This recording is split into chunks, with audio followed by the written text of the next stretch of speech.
এবার উচ্চ মাধ্যমিক পরীক্ষার ফলাফলে নজর কেড়েছে মালদা শহরের ২৪ নম্বর ওয়ার্ডের রিজেন্ট পার্ক এলাকার মেয়ে সুপ্তথিতা সরকার।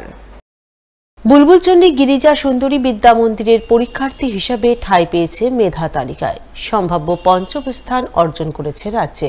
এই খুশির খবর জানতে পেরে তার বাড়ি গিয়ে শুভেচ্ছা অভিনন্দন জানালেন ২৪ নম্বর ওয়ার্ডের কাউন্সিলর সুতপা দাস ঘোষ। বুধবার সন্ধ্যা নাগাদ তিনি সুপ্তথিতার রিজেন্ট পার্ক এলাকার বাড়ি ছুটে যান। সঙ্গে ছিলেন পাশের ২৮ নম্বর ওয়ার্ডের কাউন্সিলর প্রসেনজিৎ ঘোষও। তারা দুজনে মিলে সুপ্তথিতাকে শুভেচ্ছা অভিনন্দন জ্ঞাপন করেন। উচ্চ মাধ্যমিকে নজর কাড়া ফল করার জন্য তাকে বাহবা জানান। তার মুখ মিষ্টি করে আগামী দিনে তার আরো উজ্জ্বল ভবিষ্যৎ কামনা করেন।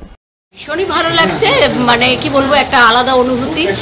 শুধু ওয়ার্ড বলে না, মানে যেহেতু বারবি হচ্ছে খুব কাছের প্রান্তিকদার মেয়ে, সেই কারণেই আরো ভালো লাগছে। মানে ওদেরকে তো মানে আমরা অনেক আগে থেকে, মানে সুপ্তথিতার জন্মের আগে থেকে ওদের সঙ্গে মানে যেহেতু পরিচিতি, সেই জন্য একটা আলাদা রকম আনন্দ হচ্ছে।